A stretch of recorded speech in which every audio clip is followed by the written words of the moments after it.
Buenos días, buenas tardes, doctor. Buenas tardes, compañeros. Yo y mi compañero Sammy les vamos a hablar del síndrome coronario agudo sin elevación del segmento ST, que abarca al infarto del miocardio y angina inestable sin elevación del segmento ST. Pásale. Ya. Primero, antes para observar qué tipo de patología vamos a tratar, es necesario describir a la clasificación a la que pertenece. Entonces tenemos a los síndromes coronarios agudos. Esta cardiopatía isquémica se va a clasificar en dos grupos para facilitar la valoración y el tratamiento de los pacientes. Entonces tenemos en un grupo a los pacientes con infarto agudo de miocardio con elevación del segmento ST.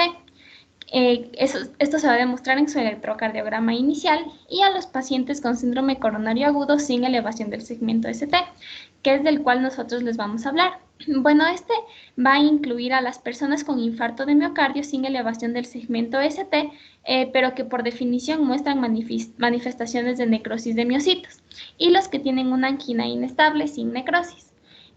Aquí solo para decirlo generalmente, como pueden ver en la imagen de color rojo, la primera están las siglas en inglés, son los síndromes coronarios que presentan un supradesnivel. Entonces, como pueden ver, este segmento ST está elevado, y en la parte derecha tienen del cual vamos a hablar nosotros, el que tiene un infradesnivel incluso. Pásale, Leo. Ya. En cuanto a la etiología, casi como todas las patologías cardíacas, su etiología puede ser multifactorial. Sin embargo, tenemos varias condiciones que favorecen a que se produzca una cardiopatía isquémica. En este caso, por ejemplo, tenemos a la aterosclerosis, una vasoconstricción y estenosis de los vasos sanguíneos. En realidad de estas la más común es la aterosclerosis. Lo que todas tienen en común es que lo que van a hacer es que van a provocar que el vaso sanguíneo se estreche, y la sangre, al intentar pasar, va a ser de una manera dificultosa, lo que va a producir el famoso dolor que se conoce como la angina. Y todas estas, lo que va a pasar es que van a derivar en la formación de un trombo, lo que va a ocasionar que se produzca el infarto al taponar las arterias y deje de llegar sangre a este segmento del corazón. Entonces, antes de hablar de la fisiopatología de cada una de estas, también podemos mencionar a los factores de riesgo, que son ciertas condiciones que lo que van a hacer es que aumenten diferentes elementos en la sangre, como por ejemplo el colesterol y los lípidos. Entonces, entre estos tenemos a los pacientes diabéticos, personas con antecedentes familiares, un aumento en la cantidad de LDL, es decir, el colesterol de baja densidad, y una disminución del colesterol de alta densidad. También son más propensos las personas del sexo masculino, personas que no realizan ningún tipo de actividad física, es decir, sedentarias, también personas de edad avanzada, ya que, como sabemos, mientras más las personas envejecen, sus vasos sanguíneos se estrechan y se fibrosan, lo que conduce a una vasoconstricción de los mismos. Asimismo, la obesidad, y un factor importante es el tabaquismo, el cual ya les hablaré más adelante. Pásale. Ya, entonces en la fisiopatología de estos síndromes coronarios sin elevación del segmento ST, nos dice que es principalmente por el hecho de que hay un desequilibrio entre el aporte de oxígeno y la necesidad de oxígeno del miocardio. Entonces, esto se va a producir como consecuencia de uno o más de 4 trastornos, que son los que les voy a mencionar aquí. Pero todos estos, lo que tienen en común es que van a derivar en la formación de un trombo que va a terminar en un infarto de miocardio. Entonces tenemos entre estos la rotura de una placa coronaria, la erosión de la misma o que ésta se calcifique, y lo que va a suceder es, como ven en la primera imagen de la parte izquierda, es que todo este contenido de esta placa de ateroma va a circular por los vasos sanguíneos hasta llegar a un punto en el que los tapone y va a producir un infarto. Lo que también puede pasar es que exista una vasoconstricción o una estenosis de las arterias coronarias, que, como ven en la imagen más a la derecha, que está al fondo, cuando se produce esta estenosis, lo que va a pasar es que el flujo sanguíneo que normalmente está circulando, en este punto se va a enlentecer, y lo que va a producir son cambios hemodinámicos que va a favorecer a que de igual manera se formen trombos. También se puede producir esta formación de trombos y estas anginas de pecho cuando existe una mayor necesidad de oxígeno por parte del miocardio, y esto se puede dar en diferentes circunstancias, como por ejemplo en infecciones, en hipertiroidismo, en arritmias, etc. Pásale. Ya, bueno, lo que pasa aquí es que, sin embargo, la formación de la placa de ateroma, es decir, la rotura de la misma, va a ser la principal causa de todo esto. Entonces vamos a ver la fisiopatología de cómo se forma esta placa de ateroma. Entonces, si se fijan en la parte número 1, tenemos a un vaso sanguíneo normal. Bueno, entonces aquí lo que va a pasar es que es todo un proceso. Entonces, lo primero que va a pasar es que se va a producir una lesión y una disfunción endotelial. Bueno, esta lesión endotelial en realidad se puede dar por diferentes mecanismos. Puede ser cualquier tipo de lesión, puede ser inducida, especialmente por acciones mecánicas, por fuerzas hemodinámicas, por depósito de inmunocomplejos, por radiación o sustancias químicas. Entonces, una que es una característica principal es que cuando las toxinas, por ejemplo, derivadas del consumo de tabaco, estas se pueden depositar en los vasos sanguíneos. Entonces, siguiendo la imagen número 1, cuando se produce una lesión endotelial, lo que va a pasar es que obviamente se va a producir una reacción inflamatoria. Bueno, pero el problema aquí es que en casos de por ejemplo, de hipercolesterolemia crónica, de hiperlipidemia crónica, lo que va a pasar es que esta acción que normalmente se produce en el vaso sanguíneo, al combinarse con diferentes, por ejemplo, con los lípidos que están circulando en la sangre, estos también se van a depositar. Entonces, lo que se va a producir aquí es que en estos pacientes las lipoproteínas van a estar modificadas porque van a estar reaccionando conjuntamente con los macrófagos, con los diferentes elementos de la inflamación. Entonces, estos lípidos, este colesterol que se está depositando, no va a ser posible que se degrade completamente por los macrófagos. Entonces, si ven en la parte de la derecha, donde dice estría grasa, que es donde ya se han depositado el colesterol, donde se han depositado los lípidos, lo que va a pasar es que los macrófagos, al intentar de alguna manera degradar los lípidos y no hacerlo, se van a formar las conocidas células espumosas. Y bueno, entonces estas lipoproteínas modificadas no solo son tóxicas para las células endoteliales, sino que también lo que va a pasar es que van a inducir a la liberación de factores de crecimiento, citocinas, quimiosinas, y todo esto se va a producir un círculo vicioso de reclutamiento y activación de monocitos, que va a derivar en lo que ustedes ven en la imagen número 3. Entonces aquí es donde ya es el resultado de todo esto que les acabo de mencionar, y es aquí lo que nosotros conocemos como una placa de ateroma, que va a estar formada por residuos lipídicos, colágeno, linfocitos T y otros elementos de la inflamación. Pásale.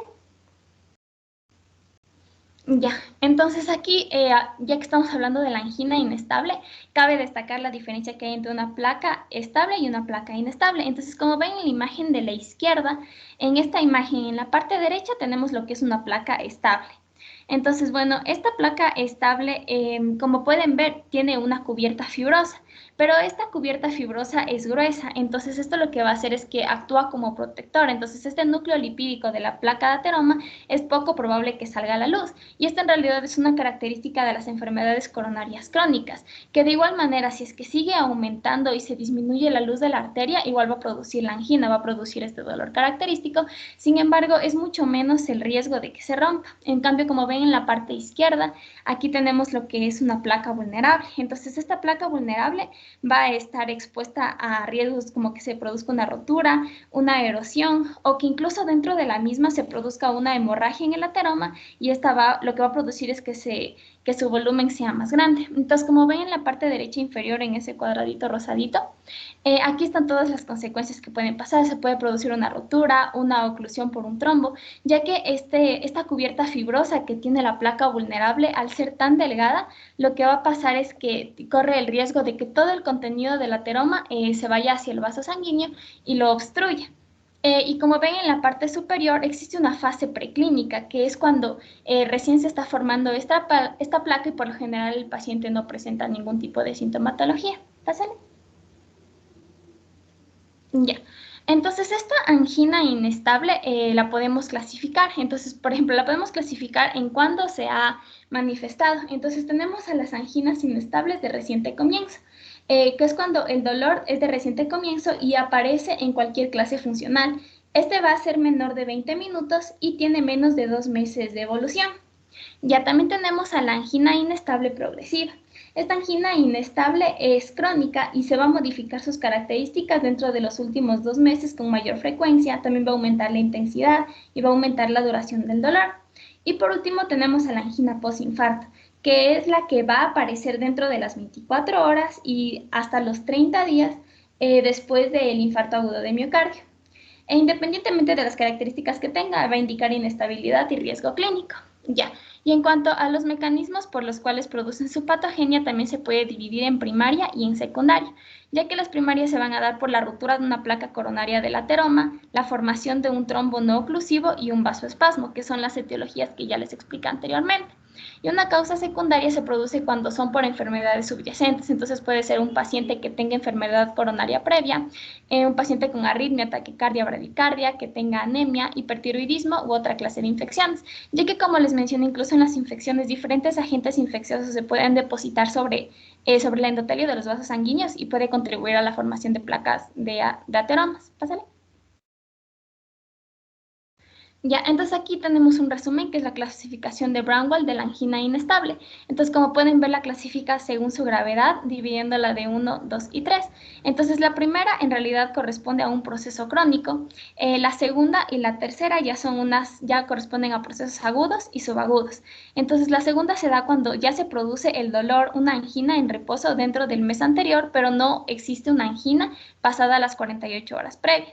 Y en la gravedad número 3 tenemos que sí se produce este dolor en reposo y se ha producido en las últimas 48 horas.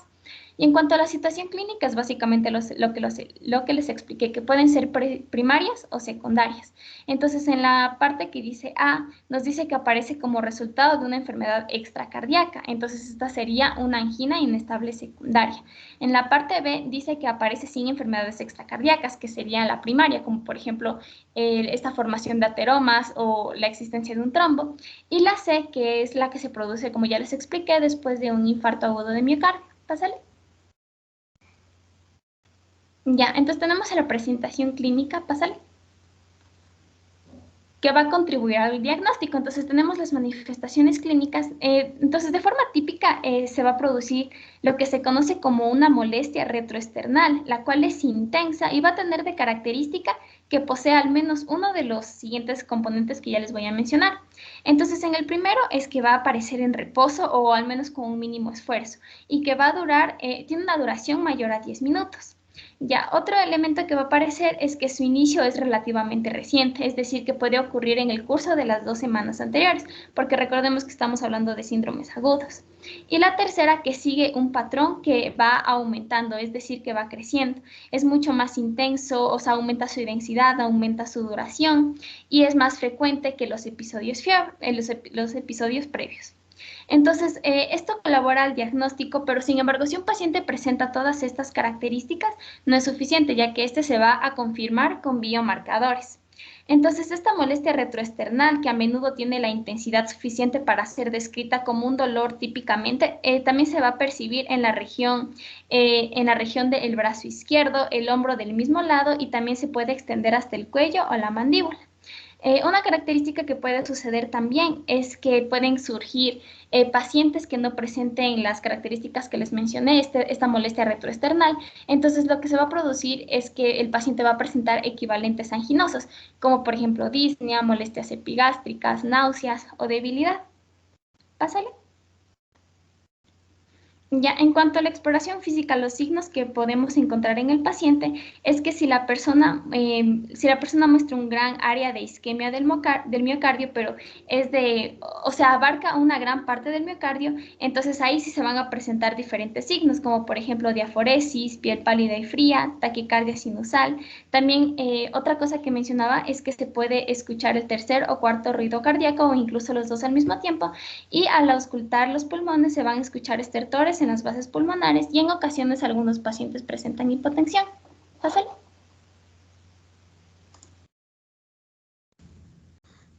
Continuando con nuestra exposición, vamos a hablar ahora del diagnóstico. Pásale, por favor. Como mencionó mi compañera anteriormente, es fundamental una buena anamnesis y así también como los signos y síntomas que muestre el paciente.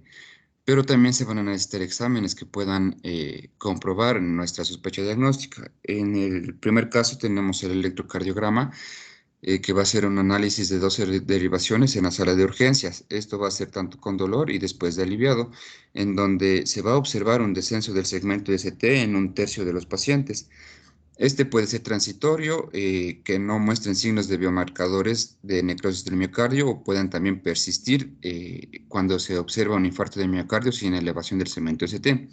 También se pueden observar cambios en la onda T con frecuencia, pero no son necesariamente específicos de isquemia, a excepción cuando estas ondas de ST muestran unas inversiones nuevas y profundas mayores a 0.3 milivoltios.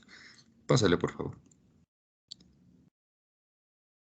Como segundo punto también tenemos los biomarcadores cardíacos, que ya los hemos mencionado anteriormente, en donde los pacientes con infarto de miocardio sin elevación del segmento de ST tienen unas concentraciones más altas de biomarcadores de necrosis, como son las troponinas cardíacas. Estas troponinas son los marcadores específicos, sensibles, y que se van a preferir su uso para valorar necrosis del miocardio. Como una segunda alternativa, también tenemos la isoforma MB de la creatina sinasa, pero no es tan específica. Las mayores concentraciones de los marcadores mencionados permiten diferenciar a los pacientes con infarto de miocardio sin elevación del segmento CT de aquellos con una angina inestable. Pásale, por favor.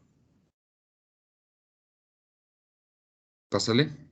En cuanto a la valoración diagnóstica, vamos a tener tres grandes instrumentos para detectar el síndrome coronario agudo y infarto de miocardio sin elevación del segmento ST. Tenemos el electrocardiograma, los biomarcadores cardíacos y la prueba del esfuerzo.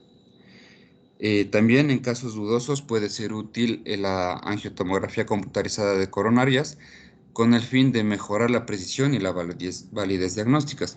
Dentro de los objetivos tenemos identificar o descartar infarto de miocardio con el uso de los biomarcadores, también detectar isquemia en reposo por medio del electrocardiograma seriados y continuos y también identificar la obstrucción coronaria en reposo con la tomografía computarizada de coronarias y la prueba del esfuerzo por último punto. Pásale. También dentro de la valoración diagnóstica tenemos que los pacientes con baja probabilidad de isquemia comúnmente se tratan con una ruta crítica similar a la utilizada en los servicios de urgencias. También en tales pacientes va a incluir la vigilancia clínica en busca de molestias isquémicas repetitivas y la vigilancia continua del electrocardiograma y marcadores cardíacos, que se van a obtener típicamente al inicio y también después de las 4 o 6 horas y hasta 12 horas después de la presentación inicial. Si se observan nuevas elevaciones de las concentraciones de los marcadores cardíacos o cambios en el electrocardiograma, se procede a hospitalizar al paciente. Aquellas personas que van a continuar ya sin dolor ni elevación de los marcadores cardíacos, estas pueden ser sometidas a pruebas de esfuerzo para identificar la presencia de isquemia o también la angiografía computarizada de arterias coronarias para detectar la obstrucción al interior de estos vasos. Pásale, por favor. Dentro del tratamiento, en primer lugar, vamos a colocar a los pacientes en una posición de reposo absoluto. Van a estar monitorizados con el electrocardiograma continuo para identificar desviaciones del segmento ST y también arritmias cardíacas.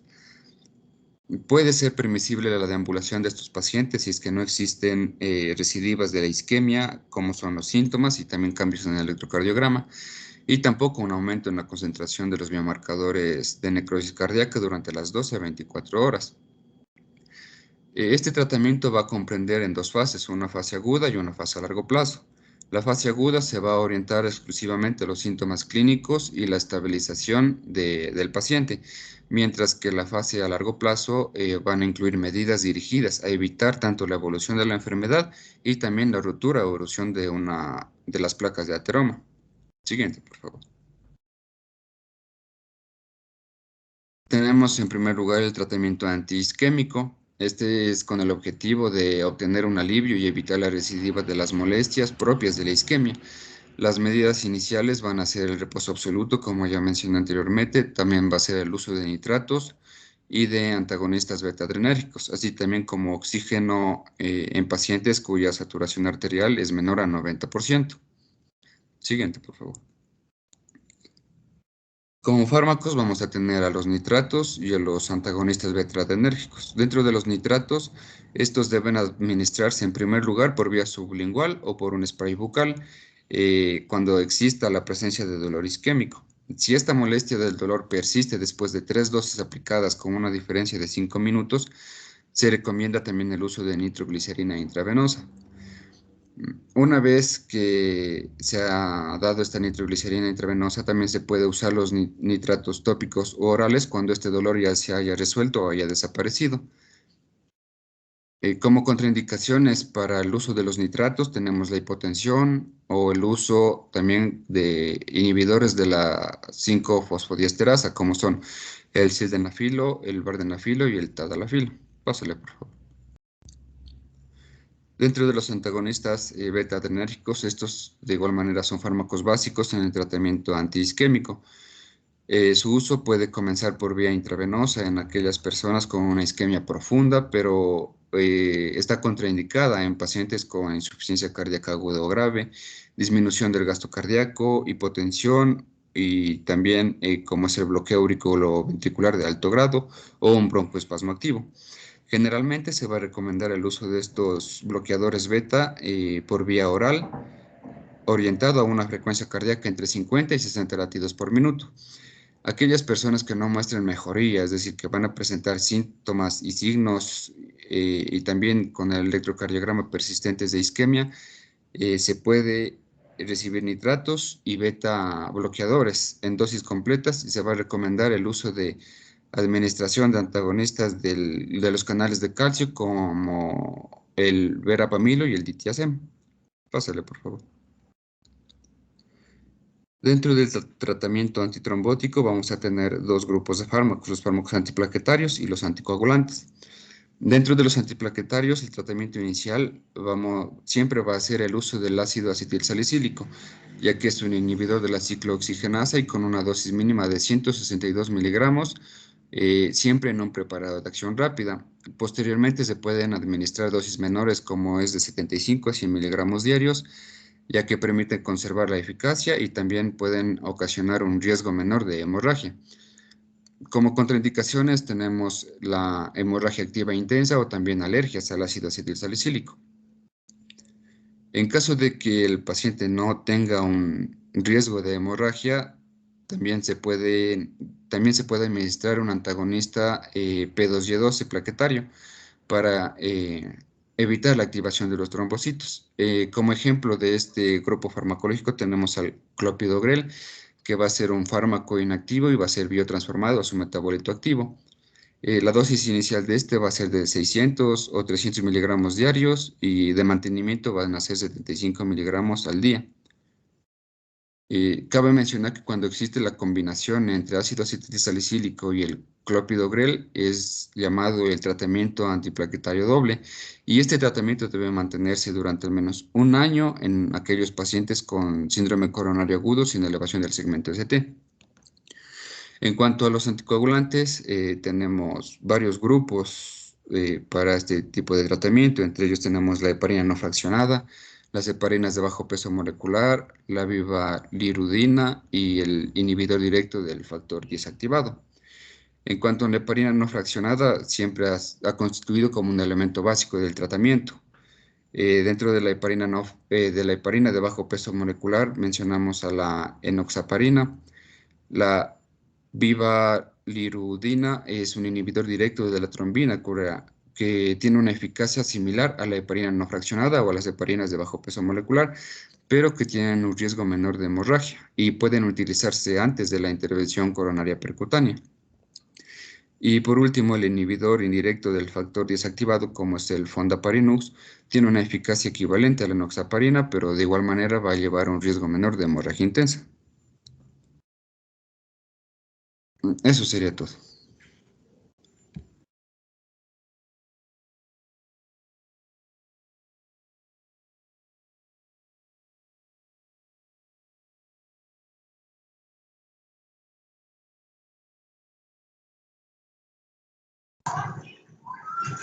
Bueno, chicos, ya vemos lo importante de entender los síndromes coronarios. Veamos qué nos toca el día miércoles en cuanto a los foros y ahí aclararemos algunas situaciones. Hasta luego, chicos. Gracias, Doc. Hasta luego.